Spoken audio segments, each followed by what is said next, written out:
Shalom. So this is an explanation as to why I am enjoying the Ulpan Hebrew classes so much provided by the Rosen Institute. I've been going to a regular class and I've been dropping into at least 2 open classes every week.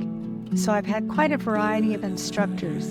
And one of the things that's so obvious to me is that even though their styles are different, they are all really excellent. Quality of instruction is very good. They're very tolerant of every mistake you can possibly make. And also that the instructors are very supportive. Everybody wants you to achieve, to improve.